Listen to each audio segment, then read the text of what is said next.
We can all just fall apart. We can live, we can love, yes, we can spark. We can give, we can hold, we can shine together. We can all just fall apart. We can live, we can love, yes, we can spark. We can give, we can hold, we can die together. The conversation, the separation, the overlooked $1 million violations. The time to forget, to hit reset. Desire your unforgettable presets. The holding up the back, burn up your last sack. The picture hangs on the wall by a single tack. I live the life of love, I love the life I live. If it's not today, do it all again. Because we can all just fall apart. We can live.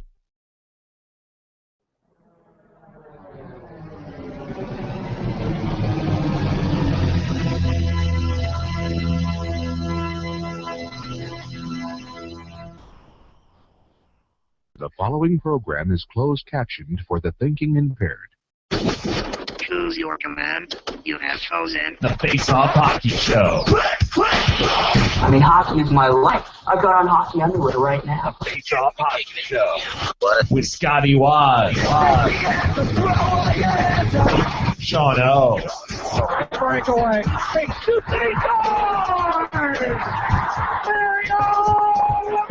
And the P-Boys, Johnny and Mark with the C. Yeah, baby.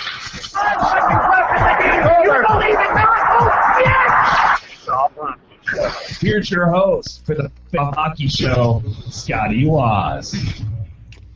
Apparently, the University of Maryland basketball team, they're all about that life, boss. #1 in the rankings. You know it's hockey season when we're talking college basketball. Welcome. The last edition of the 47th year of the Face-Off Hockey Show. I'm Scotty Waz. Johnny P back with us. Man, we are old. Old as dirt, brother. And then Mark with the C there with us. You won't hear Mark that much, but I am here. You will hear this. I don't know what you guys are talking about. What are you talking about? I think we all know what Is we're that the talking about. smooth jazz station? I think it is. That's great. And every now and then hold. there's like a DJ that comes on as if it's not just a jam. I thought it was just like... They coming off the constant- weirdest places at the middle of the track. Yeah. Like it's just like I thought it just repeated itself over and over again, and then a DJ comes on and is like, "Thank you for listening, and I'm about to talk in the next thing, and you thought that you could get away for a second, but you can't." I honestly want as he's talking for the operator to pick up, and he has to scurry and hit mute to go deal with his video card not being processed or something like that. That's it. There it is. This is the trouble of using gift cards. It always is more trouble than it seems. It's true. Mark having gift card problems. Poor guy. Tiger Direct. All up on that, though. They're all about that life, boss. Is that water or just straight vodka you're drinking? Which is... This is bourbon. Oh, I can't. I only saw the white part. This is water. Ah, there you go. Look at you. Beautiful. Well, Mark, you deal with that. While we deal with that, we'll get to Johnny P. He's been gone for a couple weeks. I have. Yep, I sure have. I was thinking, because this was an anniversary show and, everything, I was going to start the show off with a shot of Jaeger. And then I thought, why the fuck do I still have a bottle of Jaeger in my house? That's another problem. So I will not be doing a shot of Jaeger for the show, even though it's good times. We had some good times on the Face-Off Hockey Show with Jaeger. Just not anymore. I don't think I can do that anymore. You're old. You're Ole Kolzig. I am. The year of the Ole Kolzig has started. Off to a giant bang. Like Yep. DDP. Have you guys seen Ole Kolzig's new personal logo? He has a new personal logo. Yeah. Is it a knockoff Godzilla? No, that would be awesome. How great would that be? No, he's selling these shirts on his website. There it is. His website? Verbsite. Something. Anyway, I'm trying to find the logo. Because he sells just say okay. Again, perfect. Apparently not so much. God damn it! Seriously, I can't. You don't do anything right, Google. What have you done for me lately, except for drop Flash? Because that's what people do, apparently. Anybody know what They dropped the Flash? Yeah, the TV show. It's been great. I thought people were watching that. They're like, nah, fuck this. I don't need the Flash anymore. That's good. Well, no, Google got rid of the Flash help because apparently Flash is vulnerable to being hacked, because that's still a thing in the 2015s. How has it been 20 years since Flash has been out, yet it's still vulnerable to being hacked? Well, you know, I wish I knew. Because that was the big thing as well. It's just like, well, this thing has been around for a while. How the hell is this still, how the hell are we still being able to not stop this? Was my question. And then they yelled at me, do you want to download this? I'm like, no, stop. No, but download it, though, they said. I said, well, go fuck yourself, I said. And that's how Jesus Christ was born, ladies and gentlemen. I was told In that case there you're was wondering, by the way, I've been on hold for 56 minutes now. Oh, Jesus Christ. Are you timing this, or do they have a timer? I mean, my phone tells me how long I'm on. My call is going. So I don't know if you can see that. Is that a new phone? Probably not. Yeah, man. I got a Moto X. I did not know that. When did that happen? About 2 weeks ago. Oh yeah. X gonna give it to you. Yeah, it's good. Good stuff. And I'm gonna see if you can see this. I doubt you'll be able to see this, but if you zoom in there, do you see the engraving on that? I see it. I see the little pits. Right on the back. Engraved right there on the back. Yep. Fancy. You're a fancy man. Is that because you didn't want some of your red? What's that? Phone? Is that because you didn't want somebody to steal your red and white phone? It's red, white, and yellow. Technically gold. It's Maryland colors. What up? There it is. Huh. You know what else is red? This Ole Kolzig t-shirt. And here you go. Here's the Ole Kolzig logo that the kids got going around. You can go to OleKolzigShop.com, purchase your shirt with this one. It's got hoodies, got baby onesies. It's pretty cool. Baby onesies? That's nice, actually. I like that a lot. Yeah, it's slick. Why would you want a I baby feel like onesie? I should get one of those. Why would you want a baby onesie Ole Kolzig shirt? First off, why wouldn't you? Well, your baby's not going to know who Ole Kolzig is. Who gives a shit? That's for you. Your baby doesn't know what it's going to wear anyway, right? Yeah, come on now. That's good. See, you definitely go in the white. Yeah, obviously. Because that's easier to show the poop stains. Booyah, as always. That's really my main concern most of the time is showing off the poop stains. Exactly. Then you got the ones that are 37 and just the Ole Kolzig. But seriously though, if we're going to be real, for really real, it's obviously all about the Caps logo. All about the Caps logo for the Ole Kolzig jersey or t-shirts. I like the, I don't know which one I like more, the gray or the red. That old style red looks pretty good, but that gray one looks nice. The gray one does look nice. Whoop. I thought they changed songs up on me. Oh, no. They did change songs up on me, but it's just another song. I thought maybe it was going to be like, Is that Casio Rock? The Super Second Q or something. Is this really distracting, this music? Because it's terribly distracting for me. No, we can hardly hear it. Okay, good. We just hear it muffled in the background. So, Johnny, you could go the Navy too. The distressed Navy. That'd be something. Navy it up with the red and blue logo. Oh, that's navy, or is that gray? It's navy. Oh. Because the gray is this. It's a lighter of that. Oh, the gray is a light. Yeah. I kind of would like a distressed slate. Slate? Oh, well. What you do is you go to slate.com office and just tell them, hey, the Republicans are going to win, and then you get a distressed slate. Oh. See, political. Wow, hilarious. That was good. Hilarious. What else I think I'm gonna go distressed red then. If those are my choices. $17 a pop. Or no, this one's 27. This one's 27. I apologize. Yeah. How much is shipping? What is $15. what is Ole Kolzig up to these days that he needs to have his own clothing line? He's Ponzi trying to scheme. he's Oh. trying to pay for that minor league hockey team. Exactly. I'm trying to help that minor league hockey team in Worcester County. Excluding tax and shipping. Jesus Christ. By the way, the OleKolzigShop.com is brought to you by Boarding Class LLC. Boarding Class LLC. I thought Shove it- it up your face hole. I thought it was maybe something that Sean started. Great question. I have no idea. Sure. Oh, you have to put in your PayPal account. Go fuck your mother. Anyway. All right. Forget it. I'll figure it out. You'll figure it out. Nah, the hell with it. By the way, the 13th anniversary. Oh boy, gentlemen. Traditional. We got two things. We got traditionals, or we got the suggested modern list created by librarians at the Chicago Public Library. Which I don't know how that is a goddamn... I'd say we go both. No, obviously we go. There's two of them here. The traditional UK is not the 13th anniversary, or the 14th anniversary is not listed. What? We're already to the anniversaries that don't actually have something listed on them? That For the sucks. UK. For the UK. Oh. Yeah, And then- they don't last that long.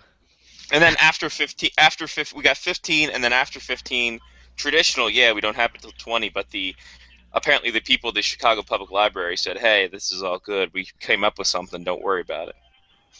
So 14th anniversary.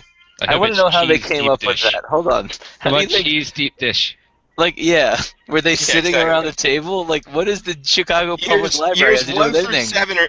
Years 1 through 7 are bratwurst. So Oh, that makes sense.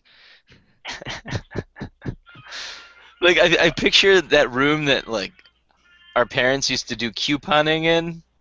Is it coupon or couponing? What do you say, coupon or coupon? I'm from Glen Burnie, so it's coupon. Coupon? Coupon. The coupons? Well, either way, I I say picture that little coupon. room that, like, everybody you could rent out for whenever you wanted to rent it out. And, In the library? In the library, and, like, they're just sitting around like, we need to come up with some new anniversary stuff. What do you think? I mean, like a conference room kind of thing. Yeah. So it's you know what? I totally agree that'd be something that would happen. It's like my dad used to have baseball meetings at the Serena Park Library. Yeah. So There you go. um, I mean, we used to have referee meetings in high school, not conference rooms and auditoriums, but I have no idea why the Chicago Public Library is listed as one of these big things for wedding anniversaries. It doesn't say. what authority do they have over anniversaries? It makes no I don't sense. know, man. I guess they were the only people to come up with something, and they're just like, all right, fine, we'll put you guys in here. Pat them on the head, send them on their way. We get it. The Bears suck, guys. Just go. All right, so 14th anniversary. What do you guys think? I'm going deep dish pizza still. Yeah, if all we have to go on Well, is the Chicago Library. you got traditional. You got one traditional U.S. and then one from the Chicago Public Library. I'm gonna say walnut. Okay. For the Chicago? For the Chicago. I don't know or- why. I don't know. No, for traditional. For Chicago, I'm gonna say. I don't know. A picture of the bean. That's dirty. Is that a sculpture or a picture? A picture. It's a That's it. picture. It might be with you, like the You two get it. people and the bean. I don't know. You get it from Photo Bucket. Johnny, your 14th anniversary guesses.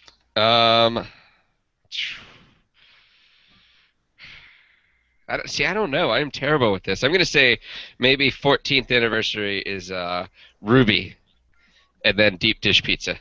Okay. Well, deep dish pizza, sadly, not the proper answer. Although they do suggest that deep dish pizza goes with every anniversary, so that's a slash. You get half a point. There. Oh, see? Half a point there. 14th anniversary traditional U.S. is ivory. Ivory. So we have to kill Too soon. elephants. Kill an elephant. Yeah, we gotta go. That just happened too. Wow. No, they Like killed a lion. Zimbabwe or something. Killed a lion. No, and there were elephants that just got hunted down Well, too. They died of old age. What? Yeah. What if we just walk around behind an elephant for a while and it dies like on its own? Is that still bad? Yes. Well, you know what? No, I think it's fine. I think it's fine. We let nature take its course. Yeah, my question is, so ivory, right? So how do you get ivory without You can't. killing? Like, do you just wait till it dies and then you walk up and take the you wait ivory? until after second set on a Tuesday night and say, "Hey, listen, come over for an anniversary show." See, because it's a stripper name. Yeah. Oh, that's good. That is a good stripper name. Also, I wonder if we can use Is that piano. Dundalk stripper? Yes. Huh. Oh dear, hon, I don't know about that. I know it just sounds really weird. You're just gonna do it for anniversary, but if you're gonna tickle me, it's gonna cost you extra there, hon. Yeah. Wasn't prepared for that, but still. You can't. Well, you can't tickle the ivory. That's true. So I'm just gonna get you guys piano keys and send them in the mail. There we go. Yeah, where does How you do know? they I'm make looking that piano up. keys? Tickling the ivories is what you're No, doing. I where think all I'm the ivory comes from? Oh. What is it? Are piano keys really ivory? Because I They mean, there are used a to lot be. of pianos out there. They used to be. Now they're just ceramic. Yeah. Ivory from mammoth. Oh, we can kill a walrus. There are plenty of walrus. So Shit. trade in the ivory from the tusks of dead mammoths has occurred for 300 years and continues to be legal. So dead mammoth ivory is legal. Perfect. Mammoth ivory is used today to make handcrafted knives and similar implements. Mammoth ivory is rare and costly because mammoths have been extinct for millennia. Thanks, Wikipedia. And scientists are loath to sell museum-worthy specimens in pieces, but this trade does not threaten any living species. Some estimates suggest that 10 million mammoths are still buried in Siberia. 10 million? Who estimates this? I estimate that 5 mammoths are still buried in Siberia. Suck on that. Some people say 10 million, some people say 3.5. Hold on. Ringing. Oh, jeez. Oh, okay. All right. Mark was making a good point, but can no longer make a good point. He has to talk to Tiger Woods Direct. Tiger Woods Direct. Have you been? Has your Buick run into a telephone pole recently? Please press 1. Yeah. Walrus, hippo, sperm whale, killer whale, narwhal, and warthog also have ivory. Narwhals. Yeah, man. Narwhals, swimming in the sea. Those things are the weirdest thing ever. I have a Narwhals. fly in here. It's pissing me off. So fly, no. By the way, also the Chicago Public Library System said that gold jewelry is the 14th anniversary. Huh. Funny because they have diamond jewelry as the 10th anniversary. I don't understand. That doesn't make. Hold on. How does that work? They have musical instruments as 24th. Whew. It's almost too bad that musical instruments isn't 14, because then you could get away with a piano for both. Boom, done. That's thoughtful. By the way, Ruby is the 40th. Ah, damn it. 40th. That was way off. Way off, my God. Let's talk about your beach event, buddy. 14th, 40th, close, right? I think so. It's got a 4 in it. Yeah. So I went to the Ocean City, New Jersey. Played some golf. Did pretty well, actually. Pretty well on the golf course. The second day I went on the golf course, though, they were calling for 20% showers. I got through 8 holes, and then somebody turned on a faucet from the sky, and water just came down raining on top of everybody. Wow. So that was all the golf that I was able to get in because it took 2 days for my shoes to dry. Did your caddy say, hey, I don't think the heavy stuff's going to come down till later? Yes. Yeah, actually. It was so bad that I ran back to my clubs and grabbed my clubs and put them inside the cart with me. Jesus. And then I went back out and I ran out into the fairway to pick up my golf ball. And by the time I came back, I was just like soaked, head to toe. Nice. And it's like, that with it. Yeah, it wasn't really worth it. I should have left the golf ball, to be honest. But I really liked that one, so I went and got it. Man. Gotta do what you gotta do. I lost it. I lost it the next time I played. They Wow, couldn't that pull up was my fast. order yet. It was too soon. Oh, it was too soon. What? Wow, After being an on hour hold on for an hold, and it's too soon. Yeah, I saw the irony in that too. Did they give you some kind of like quick code for next time? No, I'm just gonna call back in the morning from my work phone, Perfect. and that way I can just have a headset and sit there and wait. And make it look like you're doing something too. Yeah. By the way, Mark, we figured that narwhals also have a lot of ivory, so we're gonna kill a narwhal. Narwhals have ivory. But Yeah. narwhals are so cute. To who? I don't know. People? They look. I want to rip off their horn because it just looks so abnormal. How do you It's spell like- narwhal? Narwhal. There's an H in a narwhal. Yeah, narwhal. Check out some look at that horn. They're like unicorns of the sea. They're freaks of the ocean, and I want them dead. Oh, and actually, the first picture I brought up actually says unicorn of the sea. I didn't even Well, realize there you, that. all right. Well, I wasn't even reading the. Oh, I just called that. I'm a soothsayer. Apparently. so you got your ball back, Johnny? Yeah. So I got my ball back. Soaked, drove home. Then next day, woke up early. My grandmother and mom wanted to go to early bird breakfast. It was $3.50. So we had to get up at 8 o'clock in the morning to go to breakfast. It was good. A minion showed up. Weird. What? It's weird. That's So fucking weird. that was fun for everybody involved. And then What did a minion show up for exactly? for breakfast. Like one of your minions? Like a tiny version of you? No, I don't the have Disney minions. A the minion. Disney Corporation. Like a yellow minion. Oh, why? Well, I don't. Yeah, there were children there. Why not? Where did you get breakfast? It was some weird. It was some little like Cracker Barrel. shop, like corner store. pretty Oh, much. I think I've gone there for breakfast once. I went there on the 4th of July. It was a pretty good place. It was like Sunrise or something. Maybe something Something called like that. Sapovola, I think. Yeah, something like that. It wasn't Santa Monica Boulevard. No, but it was close. Because the sun comes up over Santa Monica Boulevard. Right, and the sun definitely came up over the ocean. By the way, regulated hunt of the narwhals happen every year. In northern Canada and Greenland. Also, suffocation is usually their cause of death because they're stupid and get trapped under the sea and don't realize they have a Suffocation, no they don't have a meaning. fucking horn. They have a horn, I know, they it's can't awesome. but they can't punch through the ice. They're retarded. Yeah, but it's ivory. It'll break. No, it's embedded in their head. Yeah, we just talked about how they make swords out of ivory. Yes. Why would they make a sword that can break?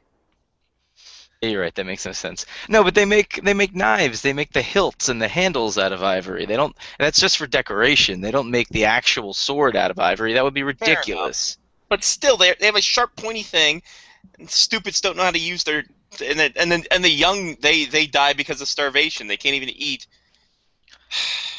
Well, the whole point, right? What if they break that?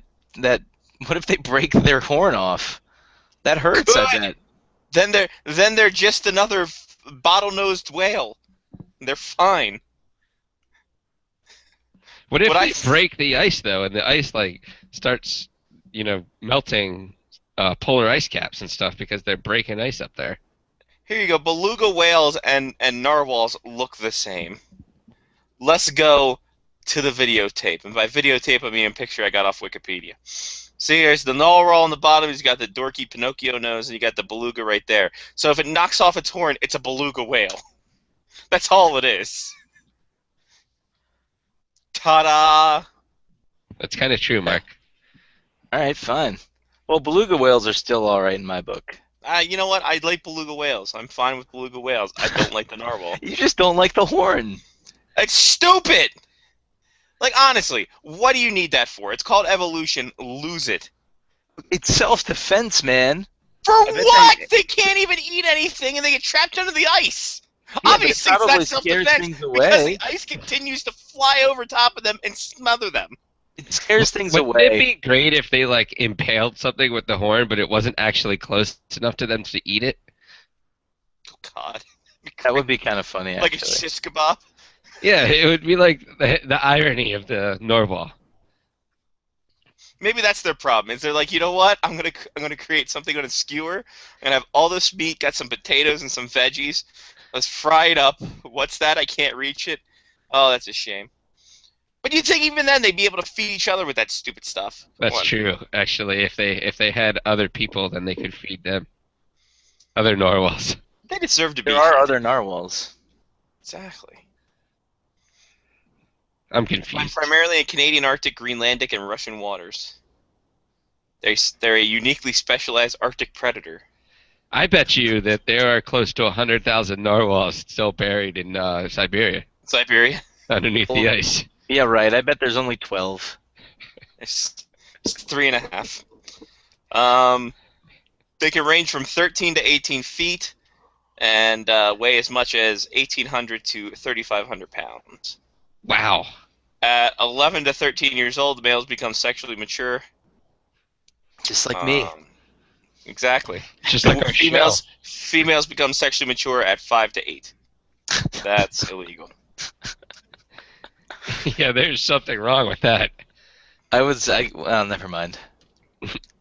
Please don't. Not gonna go there. Jared, don't. Don't, Jared. Oh. God.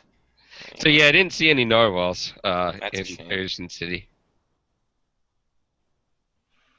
And that was the story of Kwanzaa.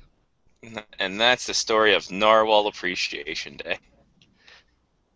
I did see the flag raising though on that's the good. boardwalk. That was nice. And we played miniature golf. My grandmother beat us in miniature golf. Holy Jesus. Well, you My should have mom taken a won. driver. It's Johnny's taking out a driver on the first tee at miniature golf. Yeah, just crushing it. Like, wow, I put that one right out into 9th Street. Nice. Shit. So you had a good relaxing week away from internet and stuff? Yeah, Awesome. Good. not Good, bad. good. Mark, any things you had this week aside from dealing with customer service? Let's see. We had our draft this weekend. Other than that, I really didn't do anything this. Wow, you guys had a draft already? Oh no, not football, soccer. Oh. Soccer. Oh. draft. The other EPL. football. draft. EPL starts this weekend. Yeah. The other football. The other football, but yes, EPL starts this weekend. Nice. I have my Stoke jersey on for anniversaries. Yeah. There you go. 150th anniversary Stoke jersey. Nice. Well, we're not that quite there yet. We got a little time to get them. What is the 150th anniversary on from Chicago? They only go up to 90. Why? Because I guess they realize wedding anniversaries don't go past 90. You mean humans don't go past? Well, humans don't go past 120 anyway. 150th, you're probably buried next to a woolly mammoth. It's true. Or a narwhal, or none of the above because they're all fake. I'm convinced that, you know what, that narwhals are just beluga whales that had a practical joke played on them.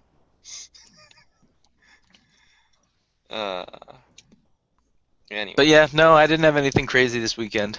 Went to the pool a little bit, got a little bit of sun. Hey, you. But yeah, generally just relaxed, chilling like a villain.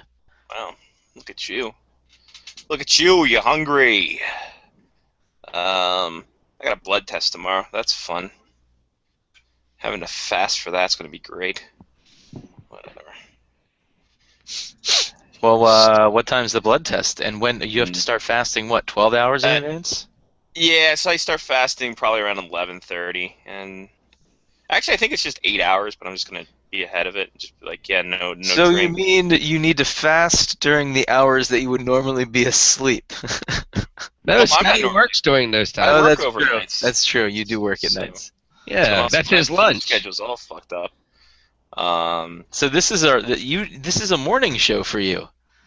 Not technically, because this is my almost all day stay up unless my little nap in between.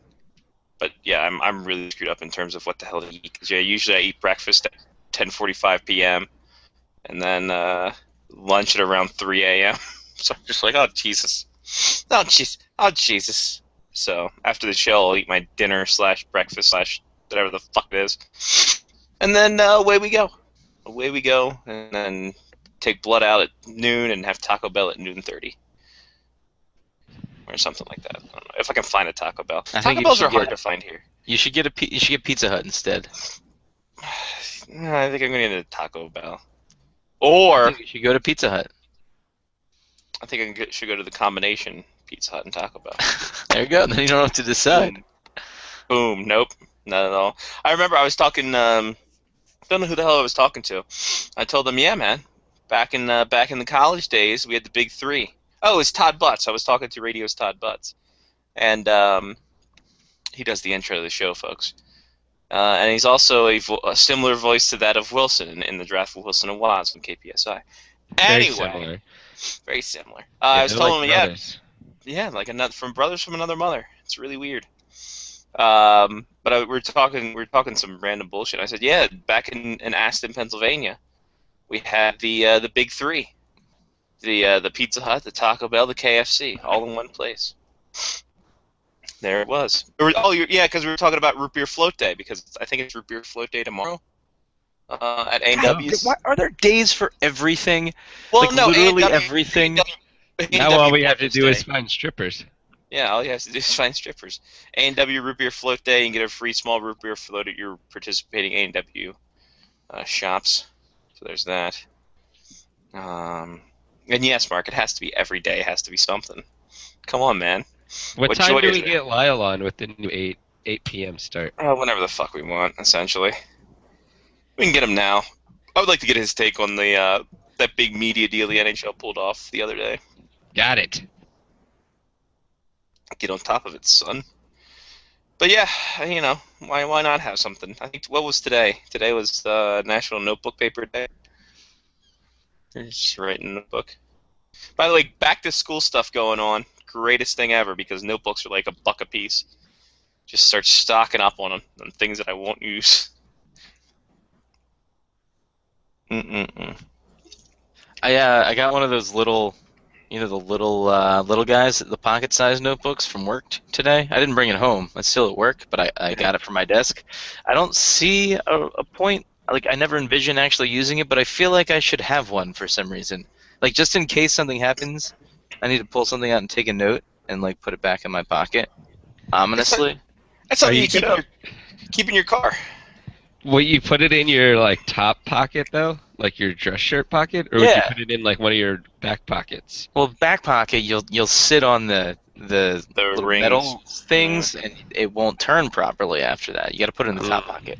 Yeah. Yeah, but if it was the back pocket, though, you could pull it out and ominously, like, flip over the top, and then write something real quick, and then flip it back and put it in your pocket. I think you could do that if you come out, put it at your shirt pocket too. Okay.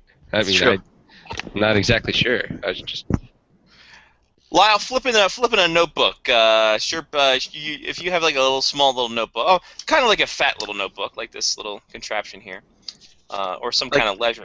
Do you have it in your top pocket or your back pocket?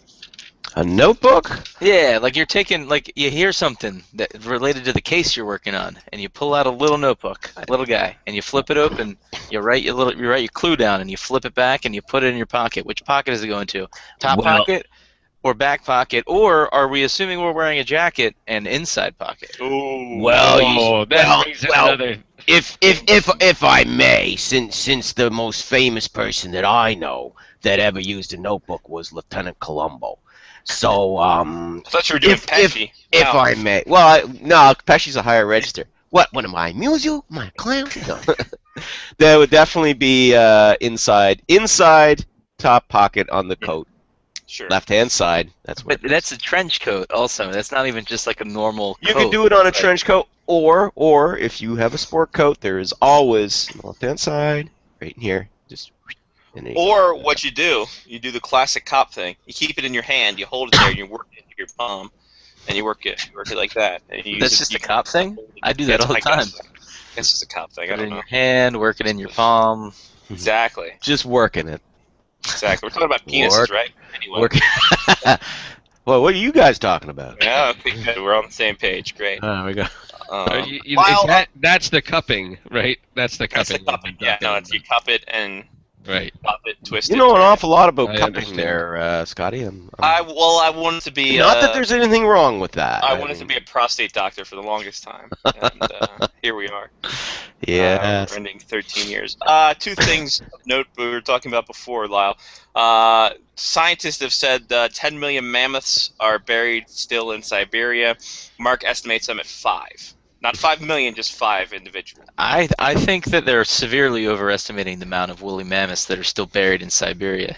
It's true. Oh, I'd have to disagree with you there, Mark. See, when in doubt, go with the scientists. You know, if 97% of scientists say something is a thing, then it's a thing. Hey, back Sorry, off, man. Ted I am a Cruz. scientist. You're an engineer. You're an engineer. It's not the same thing. Oh, no, it's not? I'm just a fancy You scientist. engineers say you're science to build things. Yeah. Yeah. it's Yes, everybody not knows science. you just slap a bridge together. You don't That's have right. angles or I mean, we just geometry throw, like, or anything like that. Really, it comes as a kit from IKEA. We just put it together. Yeah, You know with, what, Mark? with I that didn't want- frustrating key that you keep losing. Yeah, you know. Damn I it! didn't want to tell you this, Mark, but our buddy, K-Man, he's a neurobiologist or microbiologist, and he does all this crazy stuff. I mean, they had to give him smallpox for Christ's sake, so he could be immune to it. And he said, Yeah, I "Listen, got that. I got that immunity. Did you? Yeah, Hmm. because I'm a scientist.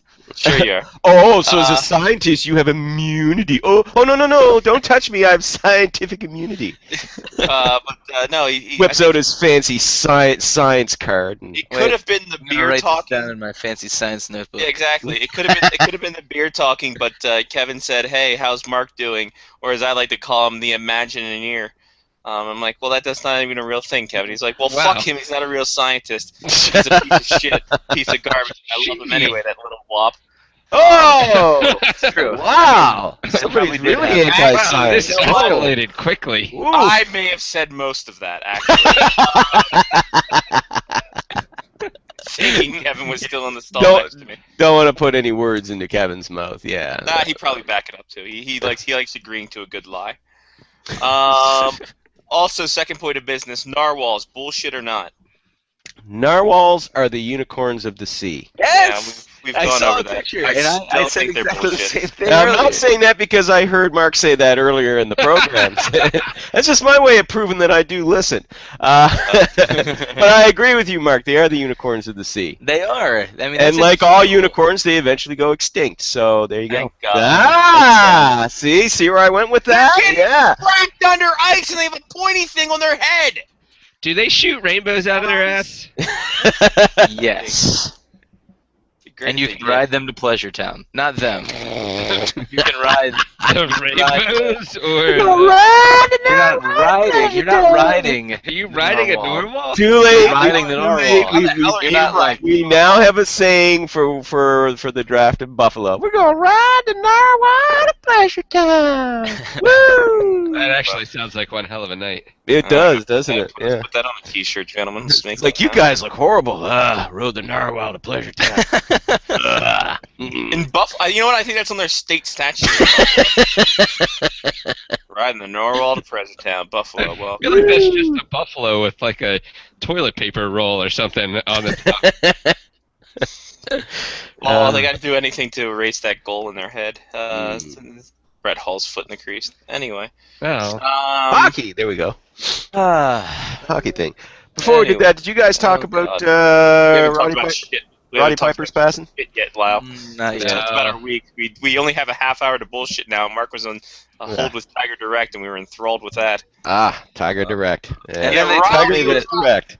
I was on hold with him for an hour, and then Tiger they're Woods like- Direct. Talk to Tiger about your darkest golfing fantasies. Tiger Wood Direct. Sorry, no, okay. If only. Okay. But yes, Roddy Piper passing away at the age of 61. Yes, that sucked because he was my favorite. He was my favorite wrestler of all time. He really was. That was. I gotta say that definitely took the shine off my Friday night.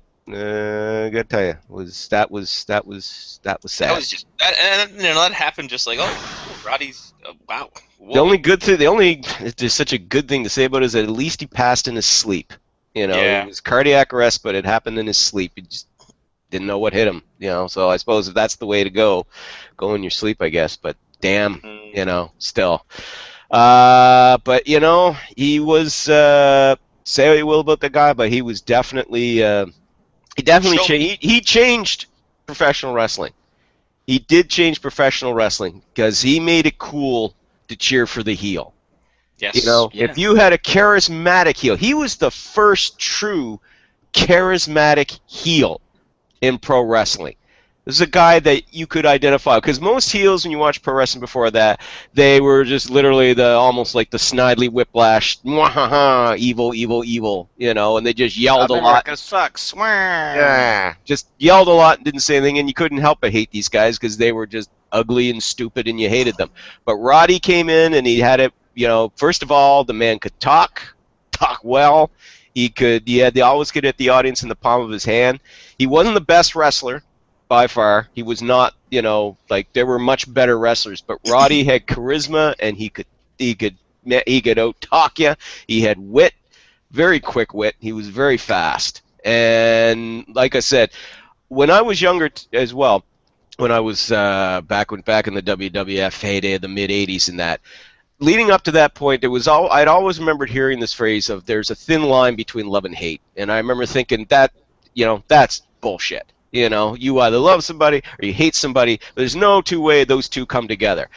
When Roddy Piper turned from heel to face in 1986, that was the first time I ever saw that saying was true. There was a thin line between love and hate because this is a guy who was the most hated wrestler, voted that way by the fans 2 years in a row. The first time that had ever happened. I know, I used to read Pro Wrestling Illustrated back in the day. 2 years in a row, he was the most hated wrestler. And 1986, boom, he was voted the most favorite.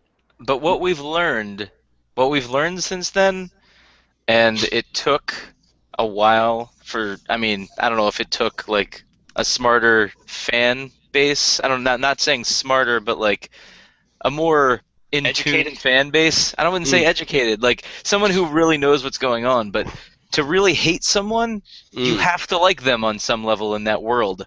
Yeah. Like if you don't like them, then you don't care. But I remember seeing them try to turn, you know, heels as faces before, and it always just kind of fell flat. I mean, they did that with Paul Orndorff, Mr. Wonderful, after WrestleMania 1, you know, and it worked for a bit, but it just didn't have the same Paul thing. Never translated with anybody, to be quite honest with you. Yeah, but when Roddy did it, because Roddy was charismatic. Roddy was very charismatic, and he came across as like that. He was like one of the guys, you know, that he was a guy you could sit around and have a beer with. He didn't seem like larger than life like Hulk Hogan or, you know, a steroid monster like some of these other guys. You know, he seemed like a guy that could be like your buddy. You know what I mean? Somebody you could relate to. And I think that was because he did have a rough upbringing. And odds were always against him, but he always came through it. And you know, yeah. The sad thing was too is I was reading a tribute piece in him earlier in the week, and they quoted an interview that Roddy did about 10 years ago with HBO. This is when he was having one of his many fallings out with Vince McMahon. And the subject was, back then, as we all remember, back about 10 years ago, there were a lot of pro wrestlers who were dying young. And they talked to Roddy about it, and Roddy was very upset about the whole thing, obviously, because a lot of them were his friends. And, you know, he said at the time, he said, the reason why I keep working is because, you know, I won't be able to draw my pension until I'm 65. And he said, and there was a very chilling line in there where he said, let's face facts. He said, I'm never going to make it to 65. I mean, Roddy knew he wasn't going to live to be a senior citizen. You know, it's fortunate, I guess, that he lived as long as he did, but he left a lot of great memories. As I said, he was my favorite wrestler. He's still, you know, I think he always will be. As I said, he wasn't the most talented guy, but he was definitely the most entertaining. Like he used to say, he said, when I was well, I was hell. And it was like, yep, You were. His best period was when he was a bad guy, but yeah, definitely when he was a face too. So he will be missed. That was one of a kind. Mm-hmm. Well, that brought a down point to this whole show. Yeah, that's what I do. That's what I do. But remember, just when you think you got all the answers, I change the questions. Speaking of death, New Lion has died because the NHL killed their digital partner rights. As a interesting deal made between the NHL and Major League Baseball Advanced Media for 6 years, starting in January of 2016, where Baseball Advanced Media, or BAM! BAM! They will, bumming around money. Oh, sorry. No. There you go. Boom. They will go ahead and take over the league's digital media stuff in terms of creating a NHL network in the U.S. and also going ahead and doing a lot of different stuff for broadcast and streaming media and things of that ilk. So yeah, this is interesting because I think it's a huge step forward for the NHL. It is because you look at what Major League Baseball has done with not only their online stuff but the stuff they do for their studio shows for the MLB network. Yeah. It's funny because even like last week I was talking to the girl and I was lamenting online about how awesome like the MLB network is in terms of what they have for their studios, how they're able to run their entire network out of New Jersey. I mean, Christ, if you can run it out of New Jersey, you can run it out of anywhere. That's true. So they got a big half-size baseball diamond. It's amazing. It's and that's all in studio. But I think if you actually allow them to do the network and stuff, it could be pretty big because right now they run. They do a lot of streaming support for the Yes Network, the Sportsnet New York. Watch ESPN, CBS Sports' March Madness coverage, WWE Network, and HBO Go. So they're proven track records. So absolutely, this would be a nice little advancement for the NHL. Yeah, absolutely, and should improve the old revenue as well. So, which is coming along with, and then that means that deal's coming along at the right time, given that the plunging Canadian dollar is, definitely going to hit the NHL bottom line next season. So, yeah. Something like that will certainly help, but the NHL has always been, to be fair to them. I mean, we got to give them their due. They've always been, among the sort of like the leaders in embracing, digital, especially digital media. So I wasn't surprised when I read this that they're willing to, to embrace a deal with MO BAM, and to improve on what they already had.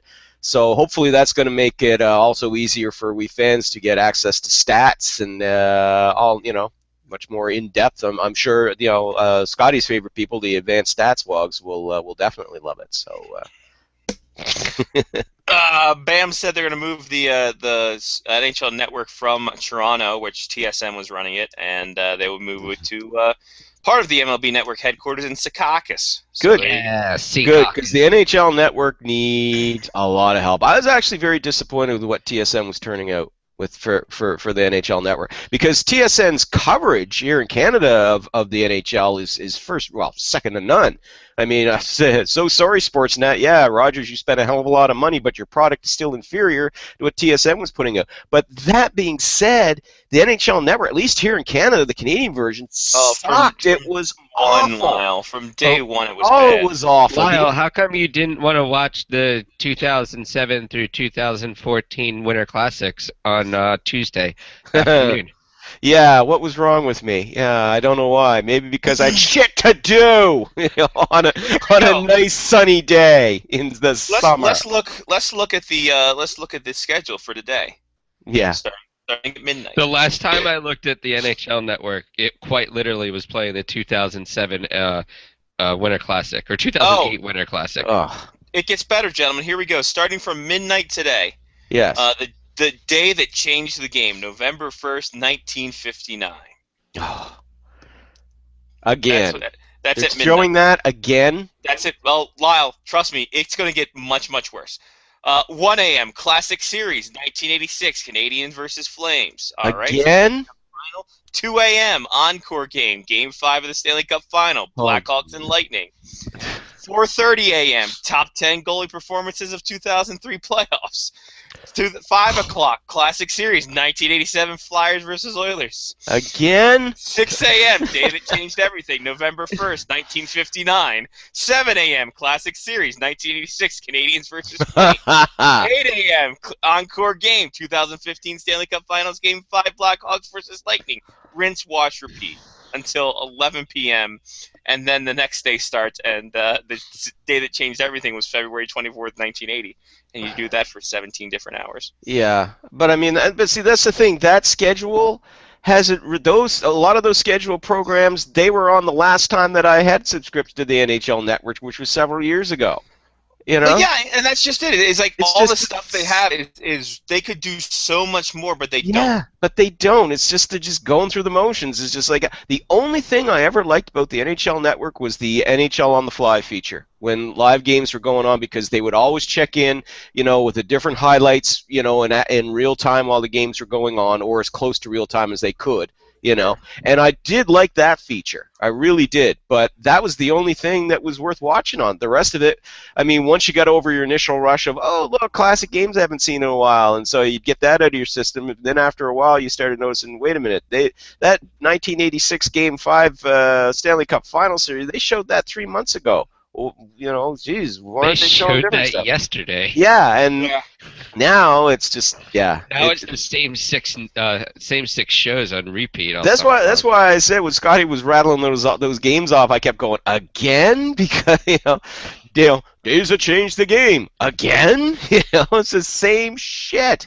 It's like they just mailed it in. It was disappointing. As I said, I ditched them 3 years ago. It was just like, man, this is nothing. This is not. Isn't this deal supposed to also revamp the NHL.com website and the Teams website? I believe it's supposed to, because they said all platforms of digital media that was going to encompass that. So it's like, oh God, yes, please, As long as they keep the people that write the headlines for the NHL.com articles, I'm fine. Agreed. Yeah, Oh? I think those Need are a good the best. pun every now and then. The funny headlines that the NHL.com uses need to stay. Okay. And I have to say, all due respect to New Line, they're terrible, man. With all due respect, you're All terrible. due respect, you guys are terrible. Yeah, Kenny, I was buffering at 24% for 50. That's terrible, man. This is terrible. It's terrible on buffering like that, Kenny. Shaq, shut up there. Anyway, see, that's what NHL Network needs. They need their inside the NBA. They need their guys like Charles or Shaq or, Kenny Smith, and just have the regular guy just trying to run the whole goddamn thing. Have JR answering. Have Rooming with Ronick Part 2. It'd be amazing. There you go. No, go ahead. No, I was gonna say, no. You know what they'll do? They'll bring in the worst commentators from around the NHL. Who are the worst commentators? Let's get into Mike this. Milbury, right off the bat. Yeah, well, they have to because NBC. If they could take him off NBC, though, that'd be fantastic. That's true, but you'd have. But then he'd be on the NHL Network. Yeah, but I don't watch the NHL Network. But I the whole watch point NBC. is they want you to watch the NHL Network. So that's what I'm saying. Don't hire these guys. Crap. Jeez. Yeah, exactly. But I still don't watch NBC. Actually, no, I lie. I Johnny watch, doesn't Ah. watch. This is. Yeah. I watch NBC and I listen to music. There's Mike There you go. Milbury. Oh God, all of a sudden I'm drawing a blank. Who's the guy on Hockey Night in Canada everybody hates? Not Don Cherry. Jordan Straumanopoulos? No, not George. He's trying his best. Kelly Rudy? No, not Kelly. I still get time. Damian Cox? Ooh, there we go. Now we're getting into detail. Give me some more. Nick Kyprios? Kipper's got good inside stuff, but man, That's true, but sometimes he's a jackhole as well. Sometimes he could just. TJ Stock? There we go. He got fired, didn't he? I haven't seen him I haven't seen him once during the playoffs. I won. Oh, he was there. Was Trust me, he was there. Yes, he was. Yeah, PJ I like was Kelly there. Rudy. I like Kelly. Glenn Healy. Oh, Glenn Healy. Oh, for sure. Yeah. Okay. I Yeah, don't like Craig Button at all. Craig Button's very knowledgeable, but he's got a voice that goes through you like a dose of salts. He's so angry all the time. Yeah. He's the Will Ferrell character who can't control his voice. Yeah. He's just loud all the Yeah, time. Craig Button can leave. He's just very loud. He's very knowledgeable. Like, I like reading his columns. He's very knowledgeable that way. But he's just very, very loud As and long excitable. as you don't read it in his angry voice. Yes, That's true. yes. When you read stuff in your own voice, you're like, well, this is quite intelligent, This is and soothing. erudite, and well written. And then you go into his voice, you're just like, get it away, it hurts. I don't want what he's saying now. It just hurts. Make the loud man go away. I like George Stroumboulopoulos' his details on how he got from the award show back to home and then flew down to Fort Lauderdale. That was a great tale. George tries his best. He's just. No, he was cool. He was cool to hang out with down in Fort Lauderdale. I mean, that was pretty badass to just have just a small conversation with him. I mean, he's an excitable guy. He's a high energy motherfucker. Like he's like, yeah, man. I've been awake for probably 3 days now. It's really wide down here. I drove my bike from Vegas to Montreal. Almost died. Almost fell asleep on my bike. Pretty crazy though. Got to Montreal, packed my bag, flew down here. Here I am. Let's hang out. I'm like, okay, George, where did you buy your Coke? And let's go get some. I want what he's having. Yeah. Hamilton. Yeah, that was it was an interesting situation. But sure. no, but George tries his best, but he doesn't have the gravitas to be. I can't believe I'm saying this. The gravitas to be an NHL host. Say what you will about Ron MacLean, and God knows I don't miss the puns, but at least he brought a certain air of just sort of an actual bit of seriousness, some gravitas to the role when he. And I think we kind of equate Ron MacLean to hockey, whereas we equate George Stroumboulopoulos to music and politics more than we do anything before we do hockey. And interviews. He was a good interviewer. Oh yeah, sure, I used to enjoy watching his show when he did his chat show. He was actually pretty good. But when I heard he was going to be hosting Hockey Night again, I was like, oh, I don't know. Well, it was funny. I was telling my friend at work about just hanging out with Stroumboulopoulos, and I equate him to this: is that George Stroumboulopoulos makes you think that he cares when he really doesn't, but he always knows how to steer the conversation. He's anticipating, like all those interviews he does for Hockey Night in Canada are top notch because he deals with heads of state, very big stuff, and he can deal with the owner of MLSE. And just fine, and not be intimidated, and know how to make it excitable when you're talking to a corporate suit. But trying to host a show and trying to guide former hockey players, that's kind of rough. Yeah, that's not his thing. I agree with you. His interview segments at Hockey Night in Canada were first rate. It's just like, oh, now George, this is what they should have you doing. This is your strong suit. This is what you should be doing. I would almost say, minus the writing part of it, he's almost like a Stephen Brunt in terms of narrating and being able to tell a story that way and get the interviews and things like that. I don't know he can write. I guess he can because he had to spell his name for his life. So when your last name is 13 characters long, there you go. So Could there we go. you use Stroumboulopoulos in a sentence, please? One time I found a girl in Fort Lauderdale and contracted a little bit of the Stroumboulopoulos. I got what is its origin? I think it's Greek. Are there any alternate pronunciations? Stromboulos. Snuffleupagus. Well, that's where I was going to say that you were going to say use Strom. I can't even say it. There it is. George Stroumboulopoulos. Use George Stroumboulopoulos in a sentence. Use Stroumboulopoulos in a sentence, and I was going to say, well, the other day I turned on Sesame Street and Big Bird was there with his pal Stroumboulopoulos. By the way, Kermit and Miss Piggy breaking up. What the hell is that all? I am devastated. I am devastated. Next. No, let's talk about this. Wait, since when? And I what? don't care. This is for the Muppet Show, isn't it? I don't care. Well, hey, listen, when you get the Spectre's Hockey podcast, we'll talk about that. Yeah. People, inquisiting listeners want to know. Yeah. Minds. That was the top breakup of the week, man. I didn't think they would ever break up. It's for the new adult show. Obviously, she's going to be pig roasted during the show. Well, I understood that Kermit contracted what's it called, that disease? Swine flu? Swine flu? Yeah. From eating hummus. Yeah. Anyway, moving on. But I mean, the interesting I thing thought is you were gonna say she was gonna be turning on a spit. same thing. Mm.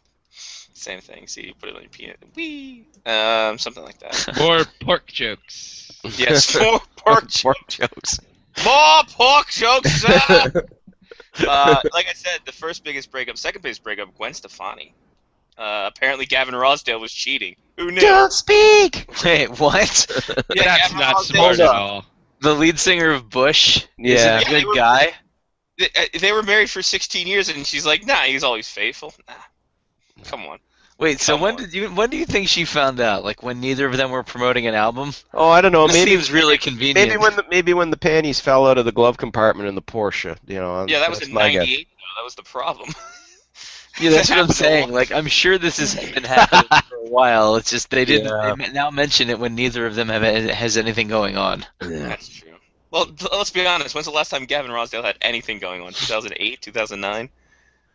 So I mean, Well, I guess they reunited in 2010. What I read, and they put out a couple albums, which you know, Bush, really? since nobody knew, that shows how well they sold. They Yeah. put out 17 Stone. I 'Cause actually I've been read- waiting I for actually read- years for actually read 17 that. Stone. I actually read that yeah, they had I reunited feel in like 2010. George W. could put out an album and people would buy that before Bush. Yeah, Yeah. it's a good one, Johnny. Topic. Thank you. I like that one. I like that one a lot. I like that one more than I should have.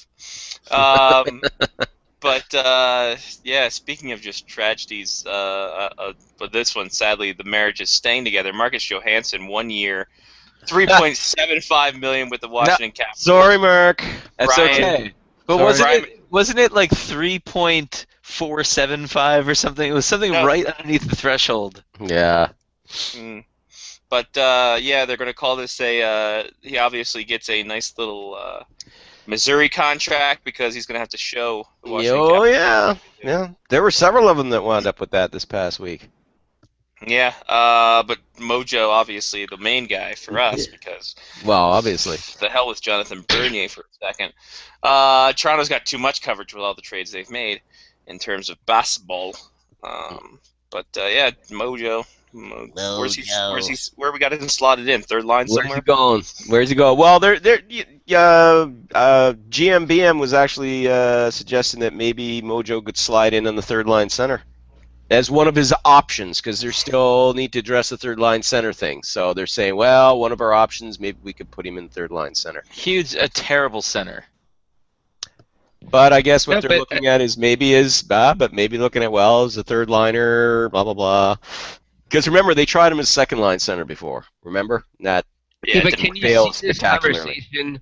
Trotz is like, I don't want to play him, and BM's like, we have to pay him anyway. Yeah. Could you, like, Yeah. get him on the ice somehow. Yeah, the whole. Thursday. I mean, you've seen everything that's happened so far. Burakovsky is getting lauded in the Burakovsky. media for like he can play any. Like Trotz is like he can play any position. Well, yeah, he play can. anywhere. Yeah, exactly. And he's a much better. I would much rather. I don't know. Maybe Burakovsky goes into the third line center role. I mean, he's got good two-way skills. You know. I'm trying to figure out why the hell Maybe CBS you slide Burakovsky into the third line center role, and you have Mojo on left wing on the second line with Kuznetsov, and who's going to be on the right wing? Probably Justin Williams. Yeah, probably Justin Williams. Well, that's how That might CBS work. has it. CBS Yeah. has it set up. First off, CBS is bullshit. Well, look here. First off, they have first line Ovi, Backstrom, Oshie. Fair Yeah. enough. Yep. The Boo Squad. Whoever doesn't have a Capitals first line of Backstrom, Ovi, and Oshie should probably not be writing about hockey anymore. True. No, because Very that is true. going to be the first line. And Marcus Johansson, Kuznetsov, Williams, second line. There you go. Third line, Shamira, Beagle, Wilson. Fourth line, Like, Lotta, and Brown. Did I miss did Burakovsky's name in that? There's no Burakovsky in there. Then that's a load of CBS bullshit Burakovsky. right there. That's a load of bullshit right there. I mean, they're also talking about putting Jay Beagle maybe in third line center as well. You know, they're kicking around there. It's going to be internal options, but like I said, maybe Burakovsky goes your third line center, or you keep him on. Maybe you keep Burakovsky on left wing. You put Beagle at center. To be fair, it's much better than what CBC has. First line of Joel Ward, Kuznetsov, and Ovechkin. Second line, That's nice. Brouwer, Backstrom, Chimera. Yep. Wilson, Johansson, Glenn Cross. Third line, and Eric Fair, Jay Beaglebrook, Light. They just phoned it in from the end of last They season. they just haven't updated their No, they pulled it from NHL. But it's the thing, they pulled it from NHL 15, but NHL 15 has stopped updating rosters. That's true.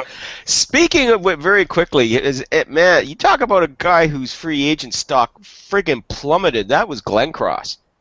Holy shit! Oh my God! His name has not even come up in the rumor mill in a month.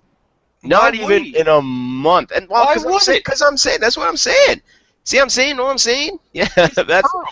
But that is, yeah, it's because his stock just plummeted. But the thing was, you know, you think back in January and in February, before, you know, when all the trade rumors were rumbling and everything like that, and how he said, I'm not going to take a hometown discount to stay in Calgary. I'm going to, you know, I want to get, you know, blah, blah, blah. I took hometown discounts before, and now I want to get my full value, you know, as a free, you know, as a potential free agent, blah, blah, blah, blah, blah. So, yeah, maybe you should have took the hometown discount, son, because at least you'd have a contract and you'd still be gainfully employed next year. Yeah. You know, this is a guy that's probably, right now, the way things are going, I'm betting he winds up having to do a training camp tryout. Oh, there's no doubt he's going to have to. Oh, yeah. Now, he'll get a contract. Sure. He will.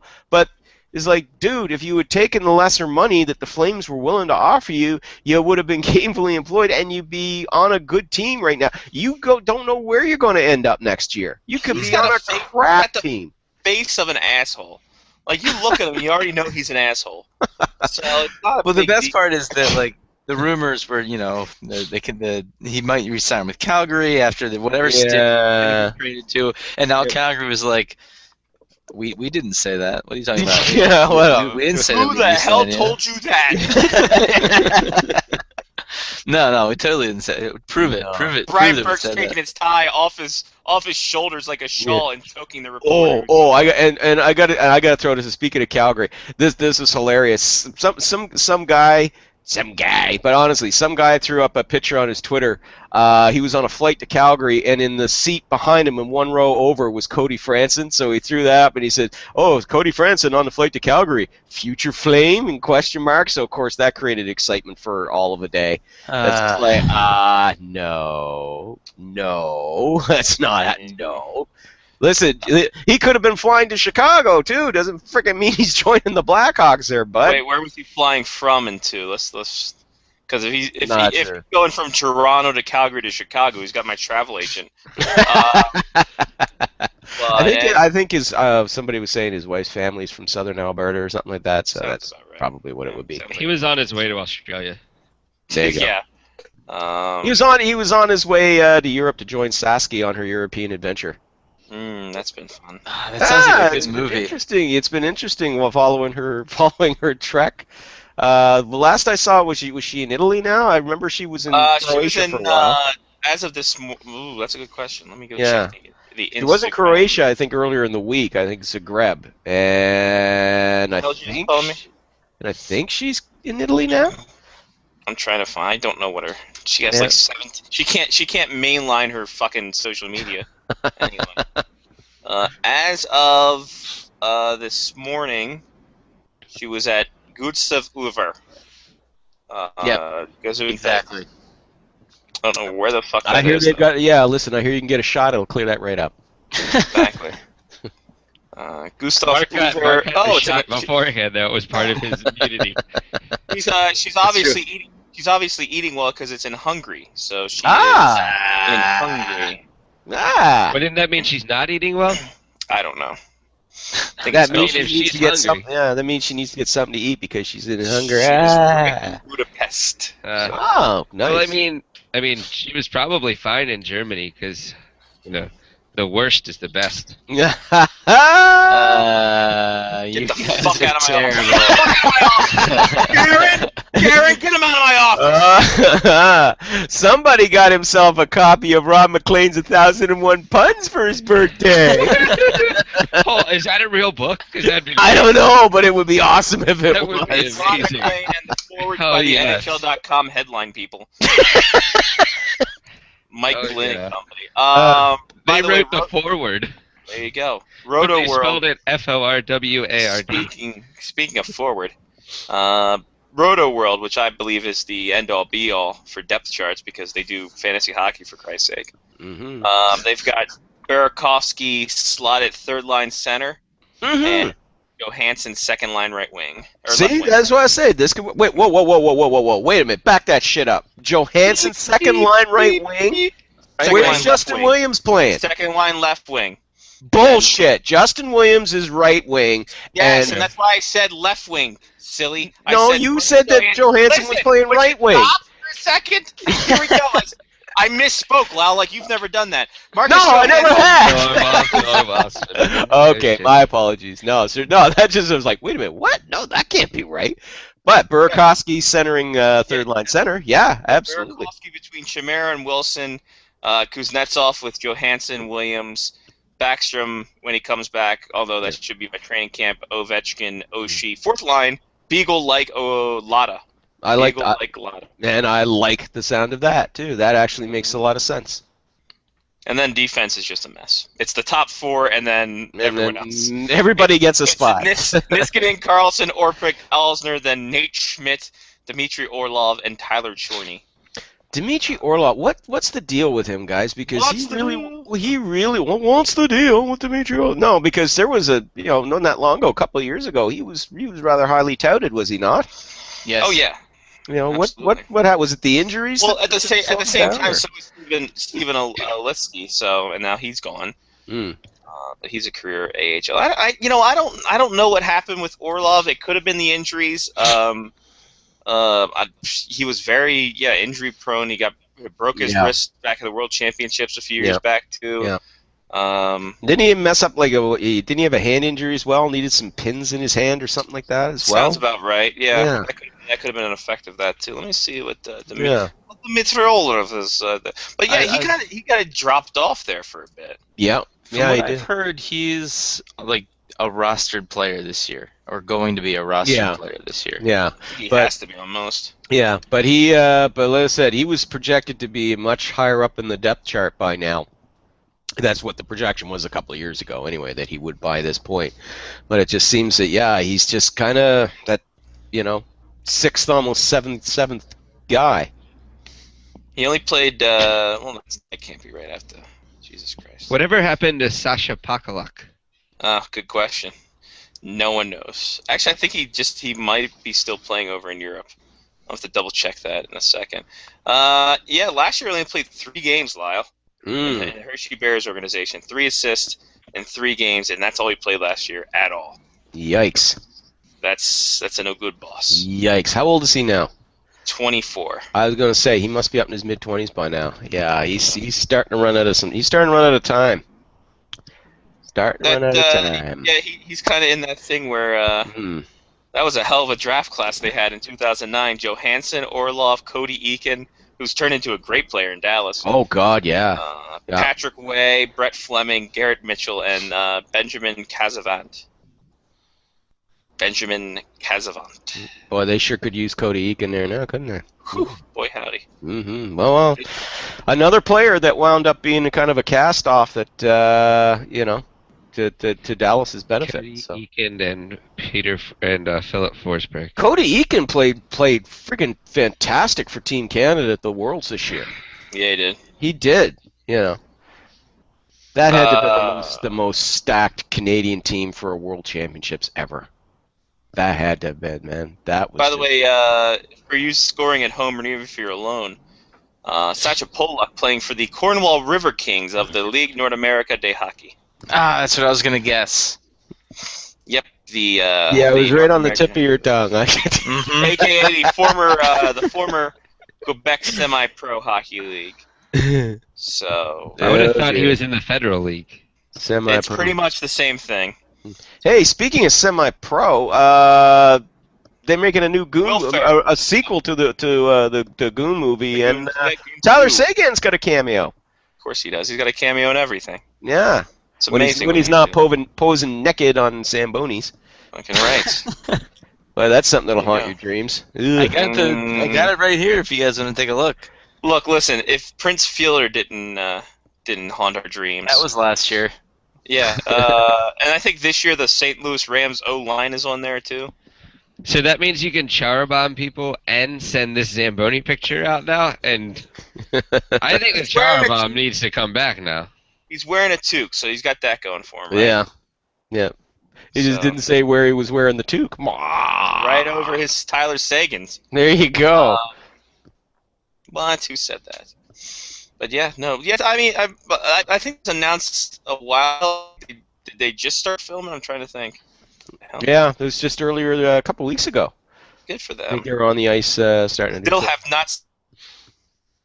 Oh. Goon 2, Last of the Enforcers. Goon 2, even goonier.